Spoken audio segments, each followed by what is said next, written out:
Item ಯಾವುದೇ ಇರಲಿ try ಮಾಡಿ ಆಚಿ ಚಿಕನ್ ಮಸಾಲಾ. ಇನ್ನು ಹರಿಹರ ಪಂಚಮಸಾಲಿ ಪೀಠ ಈಗ ಅಕ್ಷರಶಃ ಕುರುಕ್ಷೇತ್ರವಾಗಿ ಬದಲಾಗಿದೆ. ವಚನಾನಂದ ಶ್ರೀ ಮತ್ತು ಮಠದ ಟ್ರಸ್ಟ್ ನಡುವಿನ ಲೆಕ್ಕದ ಸಮರ ಬೀದಿಗೆ ಬಂದಿದೆ. ಟ್ರಸ್ಟಿಗಳು ಮಠದ ಆವರಣದಲ್ಲೇ ಬಹಿರಂಗ ಸಭೆ ನಡೆಸಿದ್ರು. ಅತ್ತ ಲೆಕ್ಕಾಚಾರ ನಡೀತಾ ಇದ್ರೆ ಇತ್ತ ವೇದಿಕೆಗೆ ನುಗ್ಗೋದಕ್ಕೆ ಭಕ್ತರು ಯತ್ನಿಸಿದ್ರು. ಬಾಟ್ಲಿ ಎಸ್ತ, ನೂಕಾಟ, ತಳ್ಳಾಟ, ಹೈ ಡ್ರಾಮಾನೇ ನಡೆದು ಹೋಯಿತು.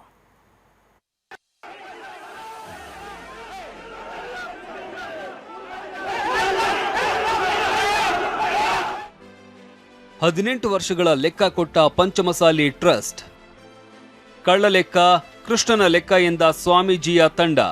ಹರಿಹರ ಪಂಚಮಸಾಲಿ ಪೀಠದ ಪೀಠಾಧಿಪತಿಯಾಗಿದ್ದ ವಚನಾನಂದ ಶ್ರೀಗಳನ್ನ 10 ಕಾರಣ ನೀಡಿ ಮಠದಿಂದ ಉಚ್ಚಾಟನೆ ಮಾಡಲಾಗಿತ್ತು.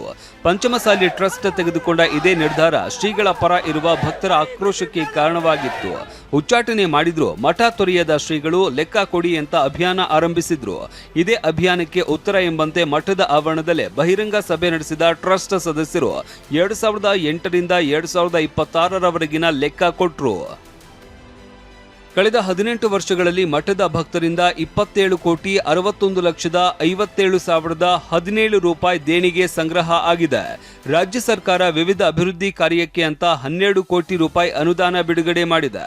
ಇನ್ನು ಮರಳು ಮಾರಾಟದಿಂದ 10 ಲಕ್ಷ ರೂಪಾಯಿ ಸಂಗ್ರಹವಾದ್ರೆ ತುಲಾಭಾರದಿಂದ 4.5 ಕೋಟಿ ಮೌಲ್ಯದ 174 ಕೆಜಿ ಬೆಳ್ಳಿ ಸಂಗ್ರಹವಾಗಿದೆ. 174 ಕೆಜಿ ಬೆಳ್ಳಿಯನ್ನ ಬ್ಯಾಂಕ್ ಲಾಕರ್ ಸುರಕ್ಷಿತವಾಗಿ ಇಡಲಾಗಿದೆ ಅಂತ ಟ್ರಸ್ಟ್ನವರು ಲೆಕ್ಕ ಒಪ್ಪಿಸಿದ್ದಾರೆ. ಇಲ್ಲಿ ಹೀಗೆ ಲೆಕ್ಕ ಕೊಡ್ತಾ ಇದ್ರೆ ಅತ್ತ ಮಠಕ್ಕೆ ಮಾಜಿ ಶಾಸಕರಾದ HC ಶಿವಶಂಕರ್, ಅರುಣ್ ಪೂಜಾರ್ ಎಂಟ್ರಿ ಕೊಟ್ರು. ಇಬ್ಬರನ್ನ ಸ್ವಾಗತಿಸಿದ ಸ್ವಾಮೀಜಿ ಪರ ಭಕ್ತರು ಇದು ಕಳ್ಳ ಲೆಕ್ಕ ಅಂತ ಆಕ್ರೋಶ ವ್ಯಕ್ತಪಡಿಸಿದ್ರು. ವೇದಿಕೆಗೆ ನುಗ್ಗಲು ಯತ್ನಿಸಿದ್ರು. ಆಗ ತಳ್ಳಾಟ, ನೂಕಾಟ ಆಯ್ತು.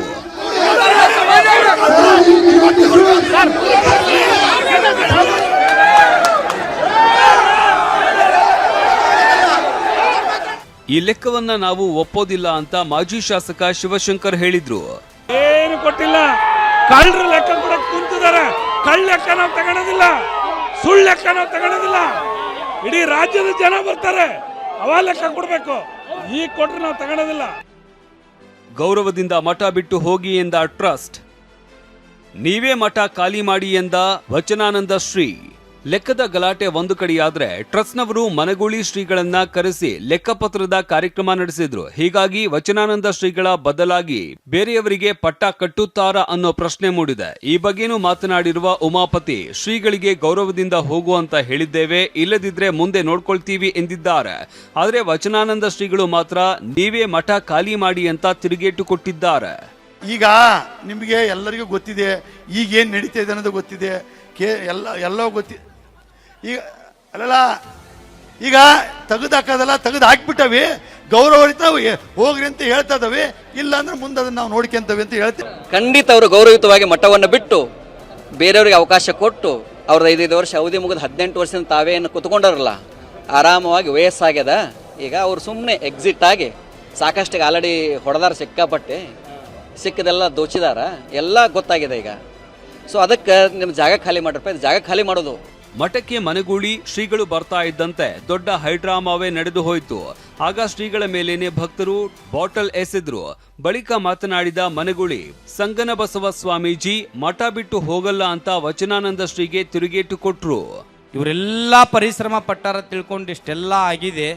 ಅದಕ್ಕೆ ಇವತ್ತು ಒಬ್ಬ ಅವ್ರ ಟ್ರಸ್ಟ್ಗಳ ಇದ್ದು ನಿಯಮಗಳನ್ನು ಮೊದಲೇ ಬೈಲಾ ಕೊಟ್ಟ್ಯಾವ್ರವ್ರು. ದಿಂಗಾಲೇಶ್ವರ ಸ್ವಾಮಿಗಳು ಹೇಳ್ಯಾರವ್ರು. ಆ ಬೈಲಾ ಓದೇ ಸ್ವಾಮಿಗಳಾಗಿಂದ ಮತ್ತು ನಾ ಇನ್ನು ಮಠ ಬಿಟ್ಟು ಹೋಗೋದಿಲ್ಲಪ್ಪ ಅಂದ್ರೆ ಏನಿದು? ಯಾವಾಗಲೂ ದೀಪ ಊರ್ಯಾಗ ಭಾಳ ಎಚ್ಚರ ಉರಿತೈತ, ಅದು ಆರೋ ಪರಿಸ್ಥಿತಿ ಬರ್ತೈತಿ. ಅದಕ್ಕೆ ಟ್ರಸ್ಟ್ನವ್ರು ಮಾಡಿರ್ತಕ್ಕಂಥ ಪರಿಶ್ರಮ ಈ ಮಠಕ್ಕೆ ಭಾಳ ಇದೆ. ಸದ್ಯ ಪಂಚಮಸಾಲಿ ಒಳಜಗಳ ಈಗ ಬೀದಿಗೆ ಬಂದಿದೆ. ಇದು ಮತ್ತೆಲ್ಲಿಗೆ ಹೋಗಿ ನಿಲ್ಲುತ್ತೋ ಕಾದು ನೋಡಬೇಕು. ಬಸವರಾಜ ದೊಡ್ಮನಿ, TV9 ದಾವಣಗೆರೆ.